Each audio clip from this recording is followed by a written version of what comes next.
제31장 내가 머물게 된 집은 작은 오두막이었다. 하얗게 칠한 벽, 깨끗하게 사포질한 바닥, 색을 칠한 의자 4개와 탁자 하나, 시계, 큰 접시와 작은 접시 2개와 델프. 델프는 네덜란드의 그릇 중 한 종류입니다. 델프의 닭이 한 벌이 담긴 찬장으로 구성된 작은 방이었다. 위쪽에 부엌과 같은 크기의 방이 하나 있고 거기에 전나무로 짠 침대와 서랍장이 있었다. 작지만 몇 벌 안 되는 내 옷으로 채우기에는 너무 큰 서랍장이었다. 온유하고 너그러운 나의 친구들이 친절하게도 필요한 것들을 보충해 주어 옷가지가 늘어나긴 했지만 저녁 때였다. 나는 수고비조로 오렌지를 하나 주고 내 한의로 일한 고아 아이를 돌려보냈다. 나는 벽 난로가에 혼자 앉아 있었다. 오늘 아침에 마을 학교를 열었다. 학생은 20명이었다. 하지만 글을 읽을 줄 아는 아이는 그중 3명뿐이었다. 쓰거나 계산할 줄 아는 아이는 하나도 없었다. 서너 명은 뜨개질을 할 줄 알았고 2~3명은 바느질을 좀 할 줄 알았다. 아이들은 이 지방의 사투리를 심하게 썼다. 현재 그들과 나는 서로의 말을 이해하는 데 약간 어려움을 겪고 있다. 몇 명은 무지할 뿐 아니라 버릇없고 사납고 고집스러웠다. 하지만 다른 아이들은 유순하고 배우려는 의욕이 있고 나를 기쁘게 하는 기질을 보여주었다. 이 남루한 농부의 아이들도 점잖은 혈통의 자제들과 똑같은 살과 뼈를 지닌 인간이며 좋은 가문에서 태어난 아이들의 마음에서처럼 그들의 마음에도 타고난 장점과 세련됨과 지성과 친절한 감정의 싹이 존재하리라는 것을 나는 잊지 말아야 했다. 나의 의무는 이런 싹들을 개발시키는 것이었다. 물론 나는 그 일을 하는 데서 어느 정도의 행복을 찾아낼 것이다. 내 앞에 열려있는 삶에서 많은 즐거움을 기대하지는 않지만 그래도 내가 마음을 다잡고 내 능력을 충분히 발휘한다면 분명코 하루하루를 살아가는 데는 부족함이 없을 것이다. 새가 넘는 초라한 교실에서 오늘 아침과 오후를 보내는 동안에 나는 매우 즐겁고 안정되고 만족한 기분이었을까? 나 자신을 속이지 않으려면 아니라고 대답해야 한다. 나는 꽤 쓸쓸한 기분이었다. 그렇다. 어리석은 나는 좌천된 기분이었다. 사회적인 계급에서 나를 위로 올리는 대신에 아래로 침몰시키는 단계를 밟은 것이 아닌지 의심스러웠다. 주위에서 보고 듣는 그 모든 무지함과 궁핍과 조악함에 마음 약하게 낙담해버렸다. 하지만 이런 느낌 때문에 나를 너무 미워하거나 경멸하지 않을 것이다. 나는 그게 잘못이라는 것을 알고 있다. 그것만으로도 커다란 발전이었다. 그런 기분을 극복하기 위해 노력하리라. 내일이면 어느 정도 이겨낼 수 있을 것이다. 아마 몇 주일이 지나면 상당 부분 약화될 것이다. 몇 달 후에는 아이들의 향상된 모습과 긍정적인 변화를 보는 행복이 이 싫은 기분을 흐뭇함으로 바꿀 수 있을 것이다. 그 사이에 나 자신에게 한 가지 질문을 해봐야겠다. 어느 쪽이 더 나은가? 정열의 귀를 기울이고 유혹에 굴복하여 고통스러운 노력이나 투쟁도 없이 비단으로 된 덫에 빠져 그 덫을 가려주는 꽃밭에서 잠들고 남부의 기후에서 호화로운 기쁨의 별장에서 깨어나는 것이 더 나았을까? 그러면 나는 지금 로체스터 씨의 애인이 되어 프랑스에서 살고 있으리라. 내 시간의 절반이 그의 사랑에 흠뻑 도취된 채로 그가 나를 사랑해 줄 테니까. 아, 그래. 한동안은 나를 매우 사랑할 테니까. 그는 나를 사랑했다. 아무도 다시는 그렇게 나를 사랑해 주지는 않을 것이다. 이제 다시는 아름다움과 젊음과 우아함에 대해 그처럼 달콤한 언약을 듣지 못할 것이다. 다른 누구도 나에게 그런 매력을 느낄 것 같지 않으니까. 그는 나를 좋아하고 자랑스러워했다. 그 외에는 어떤 남자도 내게 그런 마음을 품지 않을 것이다. 그런데 나는 지금 어디서 헤매고 있는 것인가? 무슨 말을 하고 있는 건가? 무엇보다 무엇을 느끼고 있는 것인가? 어느 쪽이 나으냐고 묻고 있지 않았던가? 마르세유의 어리석은 자의 파라다이스에서 노예가 되어 잠시 현혹적인 기쁨에 열광하고 그 후에 쓰라린 후회와 수치의 눈물로 숨막히는 편이 나은가? 아니면 건강한 영국 중심부의 산들바람 부는 산 구석에서 자유롭고 양심에 거리낌 없는 마을학교 교사가 되는 편이 나은가? 그래, 나는 원칙과 법률을 지키고 광기 어린 순간의 비정상적인 충동들을 경멸하고 부셔버린 것이 옳았다고 느낀다. 하나님은 나를 올바른 선택으로 이끌어 주셨다. 나는 그렇게 인도해 주신 그분의 뜻에 감사했다. 저녁 무렵의 사색을 여기까지 끌고 온 뒤에 나는 자리에서 일어나 문으로 가서 내 오두막 앞에 펼쳐진 조그만 들판과 수학교 일몰을 바라보았다. 오두막과 학교는 마을에서 1km쯤 떨어져 있었다. 새들이 마지막 선율을 노래하고 있었다. 바람은 부드럽고 이슬은 향기롭도다. 그 풍경을 바라보는 동안 나는 내가 행복하다고 생각했는데 오래지 않아 내가 울고 있다는 것을 깨달았다. 깜짝 놀랐다. 왜지? 내 주인의 곁에서 기어이 나를 찢어놓고만 운명 때문에? 더는 그를 볼 수 없기 때문에? 내가 떠나버린 결과 어쩌면 옳은 길에서 멀리 벗어나 다시는 그 길로 되돌아오지 못하게 만들지도 모를 그의 절망적인 슬픔과 치명적인 분노 때문에? 이 생각을 하면 나는 사랑스러운 저녁 하늘과 외로운 모튼 계곡으로부터 고개를 돌렸다. 외롭다고 표현한 이유는 내 눈에 보이는 골짜기 구비에 나무에 반쯤 가려진 교회와 사제관을 제외하고는 건물을 하나도 볼 수 없었기 때문이다. 단 저 멀리 끝에 부유한 올리브 씨와 그의 딸이 살고 있는 베일 저택의 지붕이 보일 뿐이었다. 나는 눈을 가리고 돌로 된 문설주의 머리를 기댔다. 하지만 곧 나의 작은 마당과 그 너머 풀밭을 가르는 쪽문 근처에서 들려오는 희미한 소리에 고개를 들어 올렸다. 개 한 마리가 코로 쪽문을 밀어대고 있었다. 나는 그것이 리버스 씨의 포인트의 늙은 개 카를로라는 것을 금세 알아보았다. 세인트 조는 팔짱을 끼고 거기에 기대 서 있었다. 눈살을 찌푸리고 언짢아 보이는 얼굴로 근엄하게 나를 지켜보고 있었다. 나는 그에게 들어오겠느냐고 물었다. 아니, 그럴 시간이 없어. 누이들이 당신에게 남긴 작은 꾸러미를 가져왔을 뿐이요. 그린 물감통과 연필과 종이인 것 같더군. 나는 그것을 받으려고 다가갔다. 반가운 설문이었다. 내가 가까이 가는 동안 그가 내 얼굴을 엄격하게 살폈다. 눈물의 흔적이 고스란히 드러났을 것이었다. 첫날 일이 예상보다 힘들었어? 그가 물었다. 아니에요. 오히려 머지않아 학생들과 사이좋게 잘 지낼 거라고 생각하고 있었어요. 그러면 이 숙소가, 이 오두막과 가구가 당신의 기대에 미치지 못했나? 사실 매우 빈약하긴 해. 하지만 내가 그의 말을 가로막았다. 이 집은 깨끗하고 비바람을 막아줘요. 가구도 충분하고 편리해요. 보이는 모든 것에 감사할 뿐 낙담 같은 건 느끼지 않아요.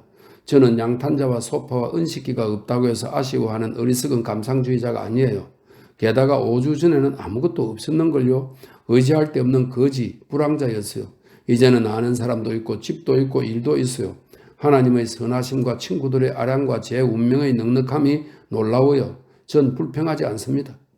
그러면 외로워서 우울한 거요? 당신 뒤의 저 작은 집이 어둡게 텅 비어 있어서일까? 아직 평온함을 즐길 겨를도 없었는데 외로움에 힘들어 할 리는 없지요. 좋아요. 당신의 말대로 만족을 느끼기 바라겠소. 여하튼 뒤를 돌아보다 소금 기둥이 된 로스의 아내처럼 불안한 두려움에 굴복하기에는 아직 너무 이르다는 것을 당신의 분별력이 알려줄 것이요. 물론 당신이 나를 만나기 전에 무엇을 뒤에 남기고 떠나왔는지는 알지 못하오. 하지만 당신을 뒤돌아보게 만드는 모든 유혹에 굳건히 저항하라고 충고하겠소. 현재의 일을 꾸준히 계속하시오. 적어도 몇 달간은. 그럴 생각이에요. 내가 대답했다. 세인트 존이 말을 이었다. 성향의 작용을 조절하고 타고난 성미를 바꾸는 것은 어려운 일이요. 하지만 내 경험을 통해 볼 때 그것은 가능한 일이요. 하나님은 우리에게 어느 정도 자기 운명을 개척해 나갈 수 있는 힘을 주셨어. 구할 수 없는 양분을 우리의 힘이 요구할 때, 따를 수 없는 길로 우리의 의지가 따라가려 할 때 기아로 굶어 죽거나 절망에 묶여있을 필요는 없어. 그 마음이 맛보고 싶어하는 금단의 음식만큼 강하거나 어쩌면 그보다 더 확실한 다른 양분을 찾으면 되는 거요. 비록 더 험하더라도 운명이 가로막고 있는 것과 같은 정도로 넓고 고정 길을 우리의 모험적인 발걸음으로 노력하여 개척해 나가면 되는 것이요. 1년 전에 나는 성직에 들어온 게 잘못이었다는 생각이 들어 말할 수 없이 비참했어. 늘 변함없는 목회자의 의무들이 죽도록 실정이 나더군. 좀 더 활동적인 세상의 삶, 더 자극적인 문학가의 일, 예술가, 작가, 웅변가의 운명을 동경했어. 목회자만 아니더라면 다른 무엇이든 좋았어. 그래요. 내 성직자의 제의 밑에는 정치인의 심장, 군인의 심장, 영광을 추구하고 명성을 사랑하며 권력을 갈망하는 자의 심장이 뛰고 있었어. 나는 생각했어. 이 삶이 너무나 비참함으로 바뀌어야 한다고. 안 그러면 죽을 것 같다고. 어둠과 투쟁의 시기가 지난 후에 빛이 비치고 구원이 내려왔어. 단번에 나의 갑갑한 생활이 무한히 펼쳐진 평원이 되었어. 일어나 있는 힘을 다해 날개를 펴고 시야가 미치지 않는 저 너머로 날아가라는 하나님의 하늘의 부르심을 들었어. 하나님께서 나에게 사명을 주신 거요. 그 사명을 멀리 가져가 충분히 전파하려면 군인과 정치인과 웅변가가 가진 최고의 자질, 힘과 기술과 용기와 능변이 모두 필요했어. 훌륭한 선교사에게는 이 모든 것이 집중되어 있으니까 말이요. 나는 선교사가 되기로 결심했어. 그 순간부터 나의 정신 상태는 달라졌어. 내 모든 능력을 구속하고 있던 족쇄가 풀려 떨어져 나가고 시간만이 치유해 줄 수 있는 달갑지 않은 아픔만 남게 되었어. 사실 선친께서는 이 결심에 반대하셨지만 그분이 돌아가셨으니 맞서 싸워야 할 장애도 모두 사라진 셈이지. 몇 가지 일을 정리하고 모든 교구의 후임자를 정하고 한두 가지 감정의 엉킴을 뚫고 나가거나 잘라내면 나는 유럽을 떠나 동양으로 갈 것이요. 그는 절제되어 있으면서도 힘있는 그 독특한 목소리로 말을 끝내고는 내 쪽이 아니라 저물어 가는 태양을 바라보았다. 나도 같이 바라보았다. 둘 다 들판에서 쪽문으로 이어지는 길을 등지고 있었으니 풀이 우거진 그 길로 걸어오는 발소리를 듣지 못한 것도 당연했다. 그 시간과 풍경을 달래주는 소리는 계곡에 흐르는 물소리뿐이었다. 갑자기 들려온 은방울처럼 어여쁘고도 쾌활한 목소리에 우리는 둘 다 소스라치게 놀랐다. 안녕하세요 리버섯이. 안녕 카를로. 당신의 개가 당신보다 친구들을 더 빨리 알아보는군요. 내가 들판 아래 있었을 때부터 카를로는 귀를 쫑긋 세우고 꼬리를 흔들었는데 당신은 지금도 나에게 등을 돌리고 있네요. 그건 사실이었다. 처음 그 음악적인 목소리가 들렸을 때 머리 위에서 번개가 구름이라도 가른 듯 깜짝 놀랐던 리버섯이는 상대의 말이 끝났을 때도 여전히 아까와 같은 자세로 서 있었다. 문에 팔을 기대고 얼굴을 서쪽으로 향하고 선 자세였다. 마침내 그가 자로 잰 듯한 신중함으로 천천히 돌아보았다. 그 옆에는 환영 같은 모습이 하나 나타나 있었다. 그에게서 1m쯤 떨어진 곳에 순백의 젊고 우아한 형체가 보였다. 윤곽이 풍만하면서도 고상했다. 몸을 낮춰 카를로를 토닥여 준 뒤 고개를 들고 긴 베일을 뒤로 넘기자 그의 시선 아래 완벽한 미인의 얼굴이 피어났다. 완벽한 미인이란 말이 강한 표현이긴 하지만 그것을 주워 담거나 수정할 생각은 없다. 엘비언은 영국이나 잉글랜드를 가리키는 옛 이름입니다. 엘비언의 온화한 풍토가 만들어낸 가장 사랑스러운 얼굴이며 그 습한 바람과 안개 낀 하늘이 키우고 보호해온 가장 순수한 장미와 백합의 빛깔이라고 말해도 전혀 손색이 없을 정도였다. 어디 하나 부족한 데가 없었고 결점도 눈에 띄지 않았다. 그 젊은 여인은 섬세하고 균형 잡힌 생김새를 지니고 있었다. 모양과 색이 모두 아름다운 그림에서나 볼 수 있는 것처럼 크고 검고 둥근 눈, 길고 아련하게 아름다운 눈을 둘러싸고 있어 부드러운 매력을 전해주는 속눈썹, 선명하게 그린 듯한 눈썹, 생생한 색조와 빛의 아름다움에 휴식을 덧붙여주는 희고 매끄러운 이마, 신선하게 매끈해 보이는 계란형의 뺨, 역시 상큼하고 발그레하고 건강하고 깜찍한 입술, 고르게 흠없이 반짝이는 치아, 보조개가 들어가 있는 작은 턱, 탐스럽고 풍성하게 머리를 장식하는 머리채, 간단히 말해서 미의 이상을 실현하는 모든 장점을 합해 놓은 것이 그녀의 모습이었다. 이 아름다운 여인을 보면서 나는 경탄했다. 진심으로 감탄했다. 그녀를 빚을 때 자연은 편애를 했던 게 틀림없다. 선물을 아까워하는 계모의 인색한 태도를 버리고 자연이 이 사랑하는 아이에게 할머니의 마음으로 넉넉하게 베풀어 준 것이다. 정말 미인인가 봐요. 세인트 존 리버스는 이 지상의 천사를 어떻게 생각할까? 돌아서서 그녀를 쳐다보는 그를 지켜보면서 나는 자연스럽게 이런 질문을 떠올렸다. 그리고 자연스럽게 그의 모습에서 질문의 답을 찾았다. 그는 이미 아름다운 요정에게서 시선을 거두고 쪽문 옆에 초라하게 자라난 데이지 꽃들을 보고 있었다. 아름다운 저녁이지만 혼자 다니기에는 늦은 시간이군요. 그는 눈처럼 하얗게 오므라든 꽃송이들을 발로 뭉개며 말했다. SC에 갔다가 오늘 오후에 돌아왔거든요. 관로 속에 그녀는 30km쯤 떨어진 큰 도시 이름을 댔다. 이렇게 되어 있습니다. 아빠한테 당신이 학교를 열었고 새로운 선생님도 오셨다는 얘기를 들었어요. 그래서 차를 마시자마자 보닛을 쓰고 그분을 만나러 계곡을 뛰어 올라온 거예요. 이분이 선생님인가요? 그녀가 나를 가리켰다. 그렇소. 세인트 존이 말했다. 모턴을 좋아하게 될 것 같으세요? 그녀는 아이처럼 기분 좋게 솔직하고 순진하고 꾸밈 태도와 말씨로 나에게 물었다. 그렇게 되겠죠. 좋아질 만한 점이 많아요. 학생들이 기대만큼 집중을 잘 하던가요?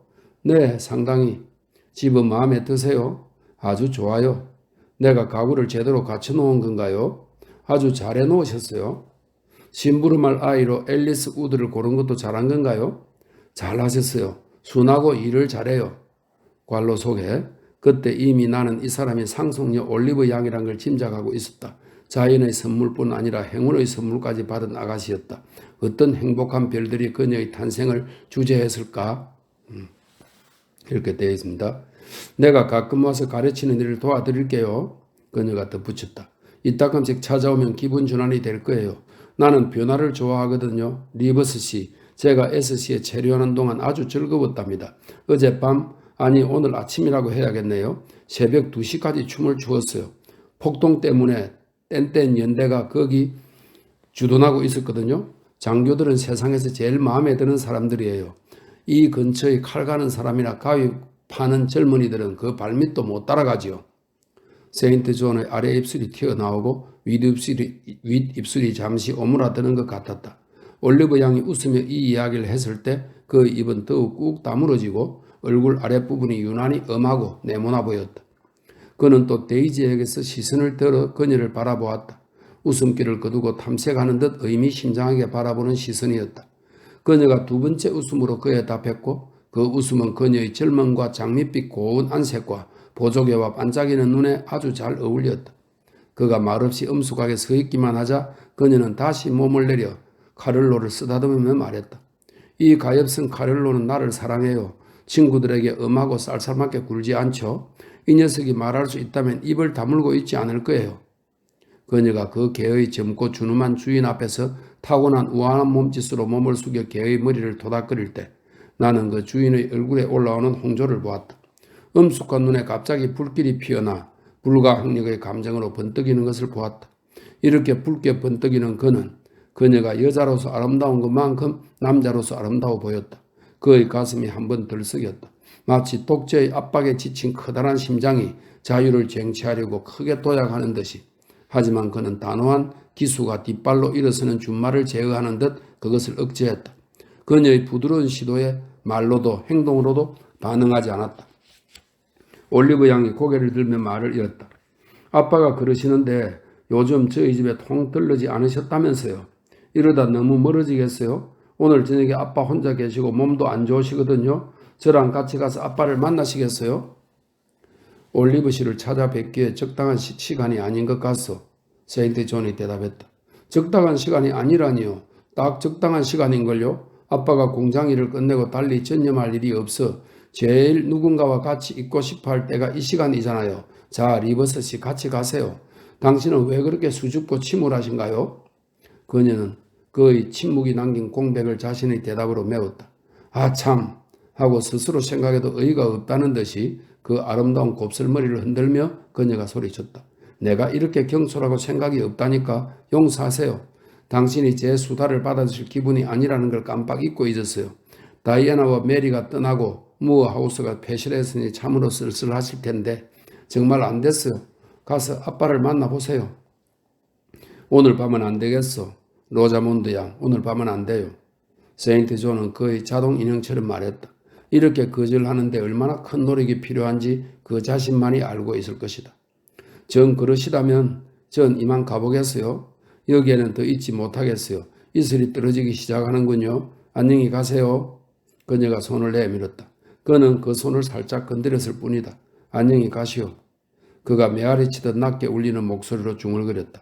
그녀가 돌아섰다. 하지만 금방 다시 돌아섰다. 어디 편찮으세요? 그녀가 물었다. 그런 질문을 하는 것도 무리는 아니었다. 그의 얼굴이 그녀의 옷 색깔처럼 창백했던 것이다. 전혀 문제 없어. 그가 분명하게 말하고는 고개를 숙여 보이고 그 문을 떠났다. 그녀는 한쪽 길로, 그는 다른 쪽 길로 갔다. 그녀는 요정처럼 들판을 걸어 내려가다가 두 번쯤 그를 돌아보았다.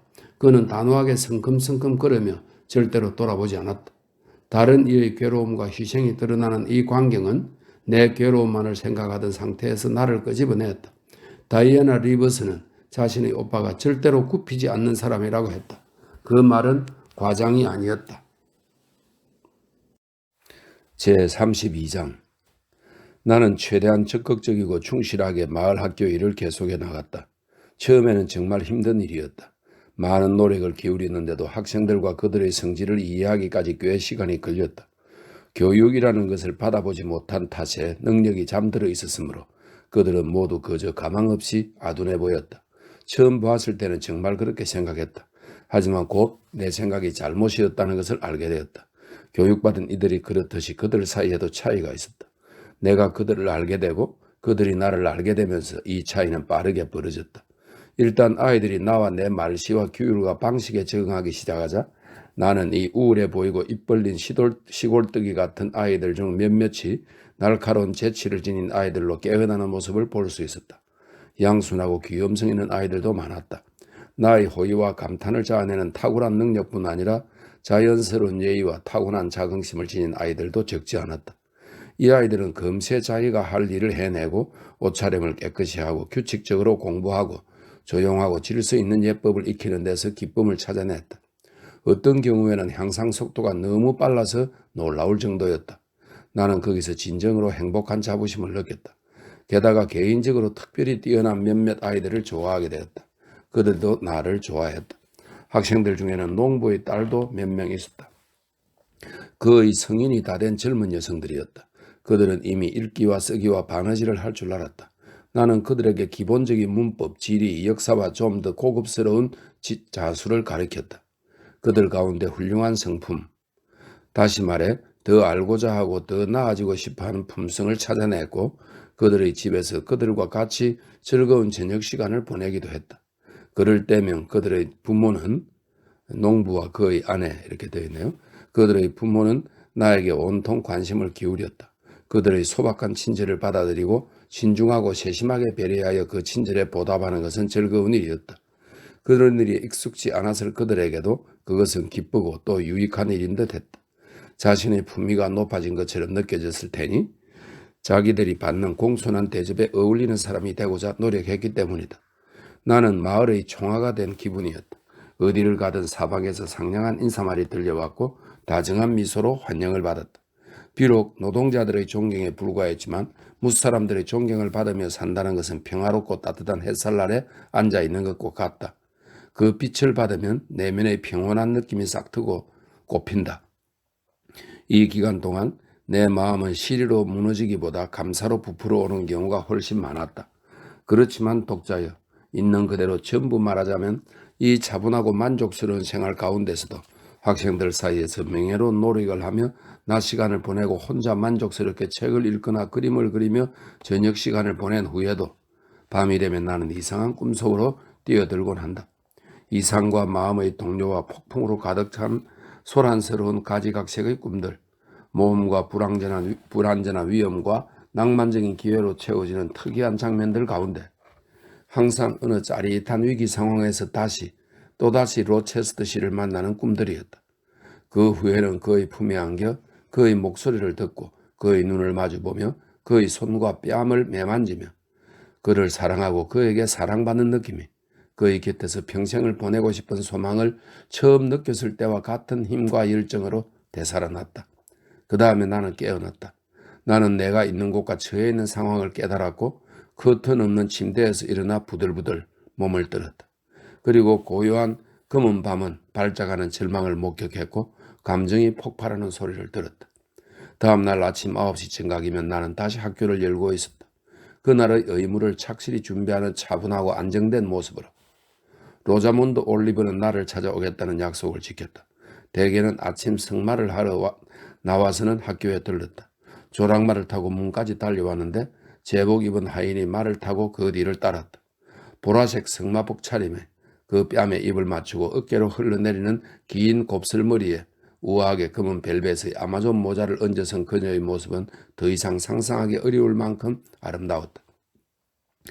그녀는 이렇게 소박한 건물로 들어와 황홀한 듯 자기를 바라보며 서 있는 아이들 사이로 미끄러지듯이 걸어왔다. 그녀가 방문하는 시간은 보통 리버스 씨가 교리 문답을 가르치는 시간이었다. 그녀의 시선은 예리하게 젊은 목사의 가슴을 꿰뚫는 것 같았다. 눈으로 보지 않을 때도 그의 본능은 그녀가 들어오는 것을 경고해 주는 듯했다. 그녀가 거기에 나타나면 문 쪽을 보지 않고도 그의 뺨이 붉어졌고 대리석 같은 그의 얼굴은 무엇라 말할 수 없이 달라졌다. 그 정지 상태야말로 근육의 움직임이나 쏠리는 시선이 나타낼 수 있는 것보다 더 강하게 그의 억압된 열정을 표현했다. 물론 그녀는 자신의 힘을 알고 있었다. 사실 그는 그것을 제대로 숨기지도 못했다. 금욕적인 태도에도 불구하고 그녀가 나타나 그에게 말을 걸고 그의 얼굴을 바라보며 쾌활하게 격려하듯이 심지어 다정하게 미소 지으면 그의 손은 떨렸고 그의 눈은 불타올랐다. 입으로 말을 하지는 않았지만 그의 슬프고 결연한 표정은 이렇게 말하는 듯했다. 나는 당신을 사랑하오. 당신이 나를 좋아하는 것도 알고 있어. 내가 입을 다물고 있는 것은 사랑에 성공할 가망이 없어서가 아니오. 내가 내 마음을 바치면 당신이 받아줄 거라고 믿어. 하지만 내 심장은 이미 신성한 재단에 바쳐져 있어. 그 주위에는 불길이 준비되어 있어. 머지않아 그것은 불타버린 희생물이 되어버릴 것이요. 그러면 그녀는 실망한 아이처럼 입을 삐죽 내밀었다. 애수의 찬 구름이 그녀의 화사한 쾌활함에 내려앉았다. 그녀는 서둘러 그에게서 손을 빼내고 순교자 같은 그의 모습에 잠시 토라져서 획 돌아섰다.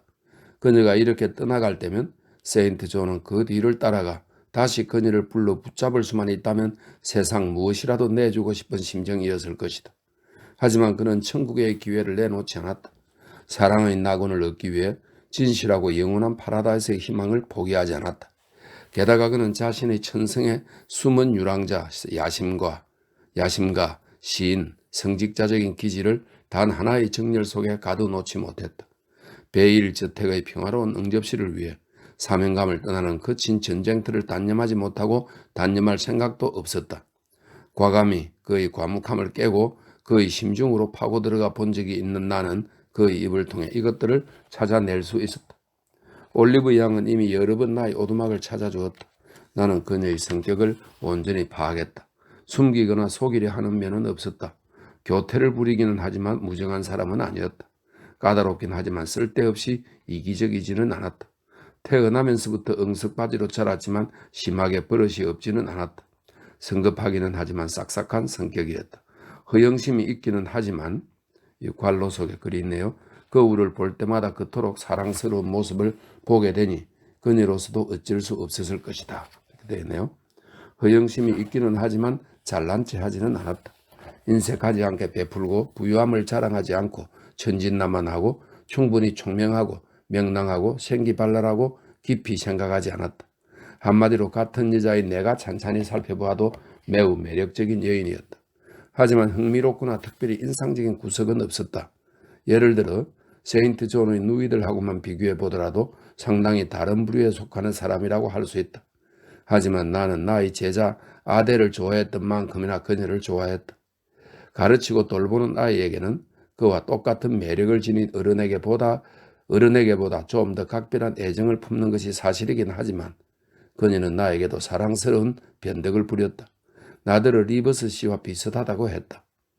관로 속에 물론 당신이 단정하고 멋진 사람이긴 하지만 그분이 10배 더 잘생겼고 그분은 천사라고 하면서 한 말이었다. 하지만 선하고 영리하고 차분하고 확고하다는 점에서는 그와 내가 닮았다고 했다. 그녀는 내가 마을 교사로서 자연의 변종이라며 모르긴 몰라도 전에 재미난 로맨스를 경험했을 거라고 확신했다. 어느 날 저녁에 그녀는 예의 어린아이 같은 활발함과 경솔하지만 불쾌하게 느껴지지 않는 호기심으로 내 작은 부엌의 찬장과 서랍을 뒤지다가 프랑스어 책 2권과 실러의 시집과 독일어 문법책 및 사전을 찾아냈다. 곧이어 나의 그림 도구들과 꼬마 천사처럼 예쁜 나의 학생 하나를 연필로 그린 초상화, 모튼 계곡과 주위의 황야를 스케치한 갖가지 풍경화를 찾아냈다. 그녀가 놀라서 빤히 쳐다보더니 이내 흥분하며 기뻐했다. 당신이 이 그림들을 그린 거예요? 프랑스어와 독일어를 할 줄 알아요? 근사해라, 놀라워라. SC 최고 학교의 선생님보다 훨씬 솜씨가 좋아요. 아빠에게 보여주고 싶은데 내 초상 한 장 그려줄래요? 기꺼이 그려드릴게요. 나는 대답했다. 그처럼 완벽하고 빛나는 모델을 그릴 수 있다는 것은 예술가로서 전율이 느껴질 만큼 기쁜 일이었다. 그녀는 검푸른 비단옷을 입고 있었다. 팔과 목을 드러냈고 자연스럽고 우아하게 어깨 위로 넘실거리는 곱슬곱슬한 밤색 머리채가 유일한 장식이었다.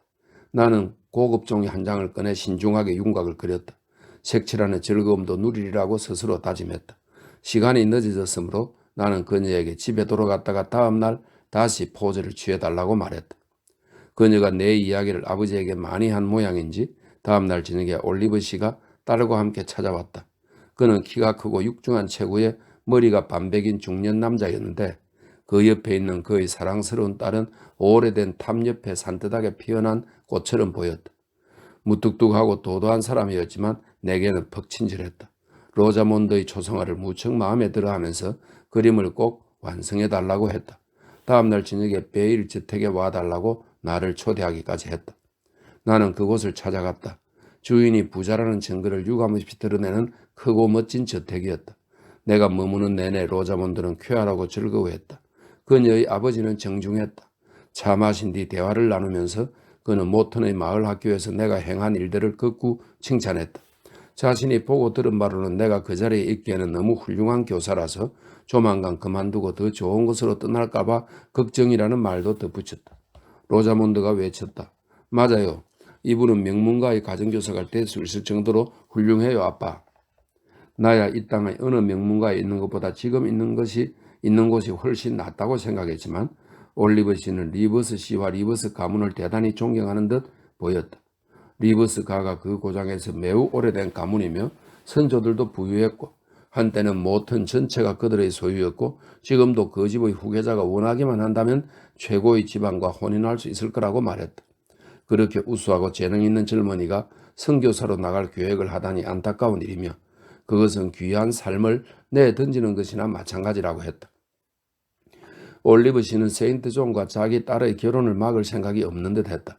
그 젊은 목사의 좋은 혈통과 오랜 가문과 신성한 직업이 재산이 없다는 단점을 충분히 보완할 수 있다고 생각하는 게 분명했다. 때는 11월 5일 휴일이었다. 나의 어린 하인은 집안 청소하는 일을 도와주고 나서 수고비로 받은 1페니에 매우 만족하며 돌아갔다. 박박 닦은 마루, 윤기 나는 쇠살대, 잘 닦인 의자들, 내 주위의 모든 것이 먼지 하나 없이 반짝거렸다. 나 역시 몸을 단정히 했고 이제 마음대로 쓸 수 있는 오후가 내 앞에 펼쳐져 있었다. 1시간가량 독일어 몇 페이지를 번역하며 보냈다. 그 후에는 팔레트와 화판을 꺼내 번역보다 쉽고 그래서 마음을 편안하게 해주는 로자문드 올리브의 초상을 완성하는 일에 착수했다. 머리 부분은 이미 마친 상태였다. 배경을 색칠하고 옷의 주름에 명암을 넣어주기만 하면 끝이었다. 두툼한 입술에 홍색을 살짝 덧칠하고 머리채 여기저기에 부드러운 물결을 만들어주고 하늘색 눈꺼풀 아래 속눈썹 그늘을 조금 진하게 하면 될 것이다. 내가 이 근사한 세부 작업에 몰두해 있을 때 문에서 빠른 노크 소리가 나더니 이내 문이 열리고 세인트 존 리버스가 들어왔다. 당신이 휴일을 어떻게 보내는지 보려고 왔어. 사색에 잠긴 건 아니었으면 좋겠는데 아니군. 잘 됐어. 그림 그리는 동안에는 외로움을 느끼지 않겠지. 보다시피 나는 아직 당신을 믿지 않소. 지금까지는 훌륭하게 견뎌왔지만 말이요. 당신에게 저녁의 위안거리가 될 만한 책을 가져왔어. 그가 새 책 한 권을 탁자에 내려놓았다. 시집이었다. 현대문학의 황금기였던 그 시절의 운 좋은 독자들이 자주 볼 수 있었던 진정한 작품 중의 하나였다. 슬픈 일이다. 이 시대의 독자들은 그때만큼 혜택을 받지 못하고 있다. 하지만 기운 내시길. 여기서 비난이나 불평을 늘어놓을 생각은 없다. 신은 죽지 않았고 천재도 사라지지 않았다는 것을 나는 알고 있다. 무력의 신이 아무리 힘을 뻗친다 해도 이런 것들을 속박시키거나 소멸시킬 수는 없는 법이다. 시와 천재는 언젠가 그 생명의 존재와 자유와 힘을 다시 주장하고 나설 것이다. 하늘에서 편안히 쉬고 있는 강력한 천사들이여. 더러운 영혼이 승리하고 약한 영혼이 파멸의 눈물 흘릴 때 그들은 미소 짓는다. 시가 파괴되었다고? 천재가 추방되었다고? 아니다. 범부들이여 그렇지 않다. 질투심으로 그런 생각에 이끌리지 마라. 아니다. 시와 천재는 살아있을 뿐 아니라 권력을 쥐고 명성을 되찾을 것이다. 어디에나 퍼지는 그들의 신성한 힘이 없다면 당신은 당신 자신의 비천한 지옥에 남겨질 것이다. 그 책은 마미온, 월터 스콧의 장편 서사시라고 합니다. 마미온이었다. 내가 책의 빛나는 페이지들을 열렬히 읊어보고 있는 동안 세인트 존이 그림을 살펴보려는 듯 몸을 숙였다.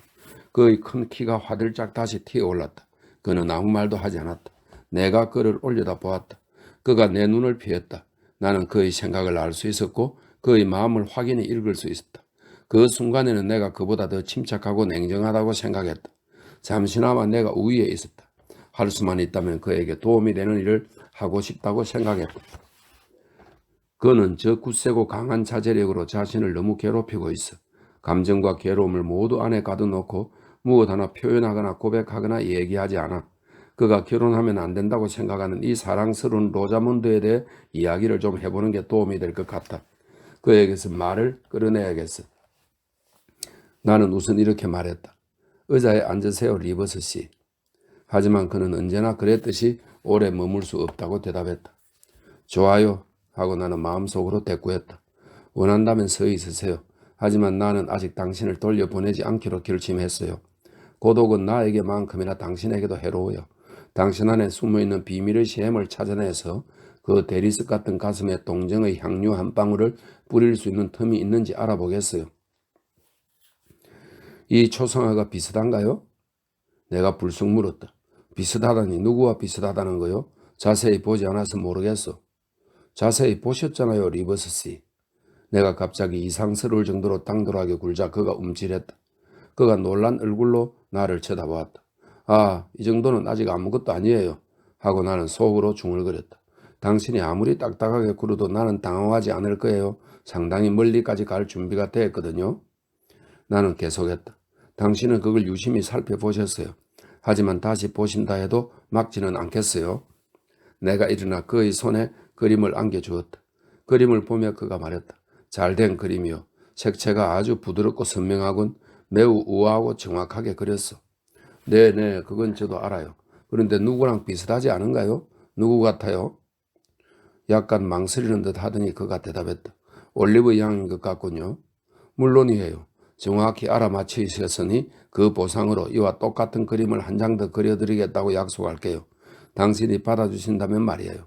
당신이 가치 없이 여기시는 일에 시간과 수고를 낭비하고 싶지는 않거든요. 그는 한동안 그림을 응시했다. 보는 시간이 길어질수록 더 탐이 나는 듯 그림을 더 단단히 부여잡으며 중얼거렸다. 닮았어. 눈이 제대로 표현됐어. 색채도 빛도 표정도 완벽해. 미소를 짓고 있군. 닮은 그림을 갖고 있는 것이 위로가 될까요? 아니면 상처가 될까요? 그걸 말해주세요. 당신이 마다가스카르나 희망봉 아니면 인도에 있을 때 그 기념품을 갖고 있는 게 위로가 될까요? 아니면 그걸 볼 때마다 기운이 빠지고 가슴 아픈 기억들이 되살아날까요? 그가 슬쩍 눈을 들어 올렸다. 우유부단한 표정으로 심란하게 나를 쳐다보더니 다시 그림으로 시선을 내렸다. 내가 이것을 갖고 싶은 것은 확실하오. 그게 분별 있는 일인지 현명한 일인지는 또 다른 문제지만 로자문드가 진심으로 그를 좋아하고 그녀의 아버지가 이 결혼에 반대하지 않으리라는 것을 확인했기 때문에 세인트 존보다 생각이 훌륭하지 못한 나는 그들의 결혼을 지지하고 싶은 마음이 강하게 일어났다. 그가 올리브시의 막대한 재산을 소유하게 된다면 열대의 태양 아래서 그의 재능을 시들게 하고 힘을 낭비하는 것 못지않게 좋은 일을 많이 할 수 있을 것 같았다. 이러한 신념을 가지고 내가 이렇게 대답했다. 제가 보기에는 당신이 즉시 이 그림의 주인공을 차지하는 게 더 현명하고 분별이 있는 일인 것 같은데요. 이때쯤 그는 의자에 주저앉았다. 그림을 탁자에 놓고 두 손으로 이마를 받치고 그 위에 다정하게 고개를 숙였다. 그는 지금 나의 대담함에 놀라거나 화를 내고 있지 않았다. 오히려 자신이 금기시했던 주제를 이렇게 솔직하게 꺼내준 것을 새로운 기쁨이나 예기치 않았던 구원으로 느끼기 시작하는 것 같았다. 사실 내향적인 사람들은 개방적인 사람들보다 더 자주 그들의 감정과 슬픔을 솔직히 얘기할 필요가 있다. 아무리 엄격해 보이는 금욕주의자도 결국은 인간이다. 대담한 선의를 가지고 그 침묵의 바다로 뛰어들어가는 것은 때로 그들에게 지극한 친절이 된다. 그녀는 당신을 좋아하고 있어요. 그녀의 아버지도 당신을 존경해요. 더구나 그녀는 사랑스러운 여자예요. 생각이 약간 부족하긴 하지만 당신이 두 사람분의 생각을 충분히 하시잖아요. 그녀와 결혼하세요. 내가 그의 의자 뒤에 서며 말했다. 그녀가 날 좋아한다고? 그가 물었다. 그럼요. 다른 누구보다 좋아하고 있어요. 끝도 없이 당신 얘기를 하는 걸요. 그녀가 가장 즐거워하고 가장 자주 꺼내는 주제예요. 기분 좋은 말이군. 대단히. 15분만 더 하시오. 그러고는 실제로 시간을 재려는 듯 시계를 꺼내 탁자에 올려놓았다. 하지만 당신이 반박의 철퇴를 준비하거나 마음에 채울 사슬을 만들어내고 있다면 제가 무슨 말을 해도 소용이 없겠지요? 내가 물었다. 그런 가혹한 상상은 하지 말아요. 내가 고분고분하게 녹아내리고 있다고 상상하시오. 인간적인 사랑이 세로에 뚫린 샘처럼 내 마음에 올라와 지금까지 내가 그다지도 신중하게 준비하고 선한 의도로 극기의 씨앗을 뿌려놓은 들판 위로 달콤하게 흘러들어 넘치고 있어. 이제 내 마음은 감미로운 홍수에 빠져들고 있어. 어린 싹들이 물에 젖고 맛있는 독에 의해 서서히 썩어가고 있어. 베일 저택 응접실에서 나의 신부 로자문드 올리버의 발치에 있는 긴 의자에 누워있는 내 모습이 보이는군. 그녀가 달콤한 목소리로 나에게 말하고 있어. 당신이 너무나도 능숙하게 그려낸 그 눈으로 나를 내려다보며 산호색 입술로 나에게 미소 짓고 있어. 그녀는 나의 것, 나는 그녀의 것. 이 현재의 삶과 일시적인 세상으로도 충분해. 쉿, 아무 말도 하지 말아요. 내 마음에 기쁨이 가득하고 나의 감각들은 도취되었어. 내가 정한 시간이 평화롭게 지나게 해주시오. 나는 그의 바람을 들어주었다. 똑딱똑딱 시간이 흘렀다. 그는 빠르고 낮게 숨을 쉬었다. 나는 말없이 서 있었다. 정적 속에서 15분이 지나갔다. 그는 시계를 다시 집어넣고 그림을 내려놓고 일어나 난로가에 섰다. 잠시 광란과 망상에게 작은 공간을 내주었어. 유혹의 가슴에 내 관자놀이를 기대어 쉬고 꽃으로 만든 멍에에 자진해서 내 목을 들여놓았어. 나는 그녀가 주는 잔을 맛보았어. 베개는 불타고 있었어. 화 안에는 살모사가 있었어. 와인의 맛은 써디었어. 그녀의 약속은 공허하고 그녀의 제안들은 거짓이었어. 나는 이 모든 것을 보고 알 수 있어. 나는 놀라서 그를 쳐다보았다. 그가 계속했다. 이상한 일이요. 내가 그토록 격렬하게 로자문드 올리버를 사랑하는 동안에도 첫사랑의 강렬한 열정으로 더할 나위 없이 아름답고 우아하고 매혹적인 대상을 사랑하면서도 그와 동시에 그녀가 나에게 맞는 아내가 되지 못할 것이고 그녀가 나에게 어울리는 짝이 아니면 결혼 후 1년이 지나면 내가 이것을 깨닫고 그 환희의 대가로 평생을 후회하게 되리라는 차분하고 왜곡되지 않은 의식을 경험했어. 난 이것을 알고 있어. 정말 이상하군요. 나는 소리치지 않을 수 없었다. 그가 계속했다. 내 안의 무언가가 그녀의 매력을 예리하게 감지하는 동안 다른 무언가는 그녀의 결점을 깊이 인식했어. 그것은 내가 열망하는 어느 것에도 일치할 수 없는 일이요. 내가 감당할 어떤 일에도 협력할 수 없는 것이요. 로자몬드가 순환당하는 자, 일꾼, 하나님의 사도가 될 수 있을까? 로자몬드가 선교사의 아내가 될 수 있을까? 그럴 리 없어. 하지만 당신이 꼭 선교사가 되어야 하는 건 아니잖아요. 그 계획을 단념할 수도 있잖아요. 단념이라니 그게 무슨 소리요. 나의 사명을, 나의 위대한 작업을, 천상의 주거를 위해 지상에 놓는 나의 초석을, 인류를 향상시키고 무지의 땅에 지식을 전달하고 전쟁을 평화로, 속박을 자유로, 미신을 종교로, 지옥의 두려움을 천국의 희망으로 바꾸는 영광스러운 일에 모든 포부를 바친 이들 중에 하나가 되는 나의 희망을 내가 그것을 단념해야 한다고? 그것은 내 혈관 속의 피보다 더 소중하오. 그것이 내가 고대하는 일이며 내가 살아가는 목적이요. 오랜 침묵이 흐른 뒤에 내가 말했다. 올리브 양은요? 그녀의 실망과 슬픔은 전혀 생각지 않으시나요? 올리브 양은 언제나 구애하고 아침하는 자들에게 둘러싸여 있어. 한 달도 못 가서 내 모습은 그녀의 마음에서 지워질 거요. 그녀는 나를 잊을 것이요. 아마 나보다 훨씬 행복하게 해줄 사람과 결혼할 거요. 참으로 냉정하게 말씀하시는군요. 하지만 당신은 갈등을 겪고 있어요. 날마다 쇠약해지고 있잖아요. 아니요. 내가 약간 야위였다면 그것은 아직 확정되지 않은 내 앞날, 끝없이 지연되는 나의 출발에 대한 불안감 때문이요.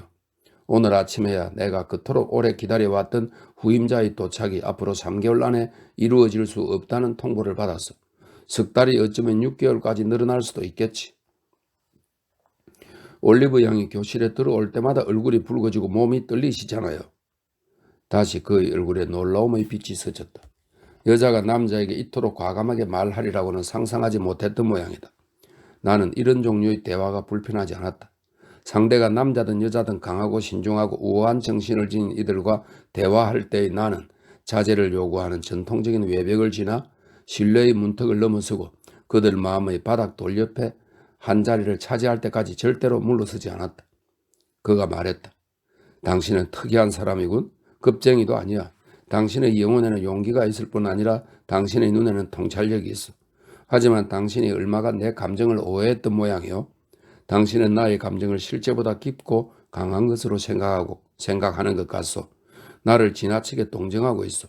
올리브 양 앞에서 내 얼굴이 붉어지고 몸이 떨릴 때 나는 나를 동정하지 않소. 나의 약함을 경멸할 뿐이죠. 창피스러운 일이고 단순한 육체의 열병이라는 것을 알고 있어. 영혼이 흔들리는 것은 아니요. 영혼은 소란한 바다 깊숙이 확고하게 박힌 바위처럼 움직이지 않소. 나를 있는 그대로 차갑고 독한 남자로 보아주시오. 나는 믿을 수 없어 미소 지었다. 그가 계속했다. 당신은 교묘하게 내 비밀을 캐냈군. 이제 그 상당 부분이 당신의 수중에 들어갔소. 인간의 결함을 가려주는 그리스도의 피로 정화된 옷을 벗으면 나는 그저 차갑고 독한 야심가지요. 모든 감정 중에서 자연적인 애정만이 나에게 영구한 힘을 가지고 있어. 나의 인도자는 감정이 아니라 이성이요. 나의 야망은 끝이 없어. 남보다 높은 곳에 오르고 남보다 더 많은 것을 하려는 나의 욕망은 만족을 모르고 나는 인내와 불굴의 노력과 근면과 재능을 귀하게 여기고 있어. 인간이 좀 더 위대한 목적을 성취하고 높은 곳으로 올라가기 위해서는 이런 방편이 필요하니까. 나는 당신이 하는 일을 관심 있게 지켜보고 있어. 그건 당신이 지금까지 겪어왔거나 아직까지 겪고 있는 일을 깊이 동정해서가 아니라 당신이 부지런하고 규율 바르고 지칠 줄 모르는 여인의 전형이라고 생각하기 때문이요. 이교도의 철학자처럼 말씀하시는군요. 내가 말했다. 아니요. 나와 이 신론적인 철학자 간에는 차이가 있어. 나는 신앙이 있고 복음을 믿소. 당신의 표현은 잘못되었어. 나는 이교도가 아니라 그리스도교의 철학자이며 예수 종파의 신봉자요.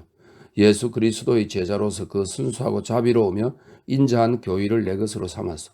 그것을 옹호하고 그것을 전파하겠다고 맹세했어.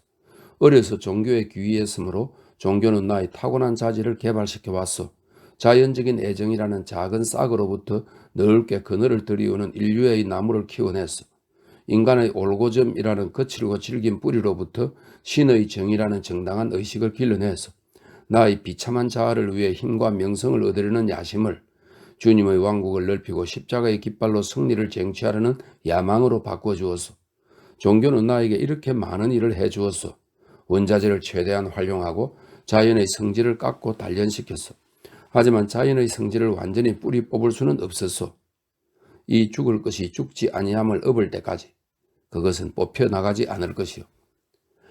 이 말을 하고 그는 탁자 위의 내 팔레트 옆에 놓아두었던 모자를 집어들었다. 다시 한번 초상화를 바라보며 중얼거렸다. 사랑스러워. 실로 세상의 장미라 부를만 해. 당신에게도 이 그림을 그려드릴까요? 그게 누구에게 이득이 있겠어? 사양하겠어? 그는 내가 그림 그릴 때 도화지를 더럽히지 않으려고 늘 손밑에 깔던 얇은 종이를 그 초상화 위에 올려놓았다. 이 백지에서 그가 갑자기 무엇을 보았는지 알 수 없다. 하지만 무언가가 그의 시선을 사로잡았던 것은 분명했다. 그가 그것을 와락 집어들더니 그 가장자리를 살펴보았다. 그 후에는 뭐라고 설명하기 힘든 특이하고 이상한 표정으로 나를 흘깃 쳐다보았다. 나의 몸과 얼굴과 옷차림의 모든 요소를 받아들여 기록하는 듯한 시선이었다. 그의 시선이 번개처럼 빠르고 날카롭게 움직였다. 무슨 말을 하려는 듯 잠시 입을 열었다가 그는 뭔지 모를 그 말을 눌러 참았다. 왜 그러세요? 하고 내가 물었다. 아무것도 아니요. 그가 대답했다. 종이를 내려놓으면서 그가 그 끄트머리에서 교묘하게 작은 종이 조각을 찢어내는 걸 보았다. 종이 조각은 그의 장갑 안으로 사라졌다. 급하게 고개를 한번 끄덕이고 안녕히 라는 인사를 남긴 뒤 그는 떠나갔다. 참나 그걸로 지구라도 덮겠네. 나는 이 지방 특유의 표현을 사용해 소리쳤다. 이번에는 내가 그 종이를 찬찬히 살펴보았다. 하지만 화필로 색을 시험하느라 칠해놓은 그 무죽죽한 물감 얼룩 몇 개 말고는 아무것도 없었다. 나는 1-2분간 이 수수께끼에 대해 생각했다. 하지만 도저히 풀 수 없다는 것을 깨닫고는 중요할 것 일 리 없다고 확신하며 생각을 접고 금세 잊어버렸다.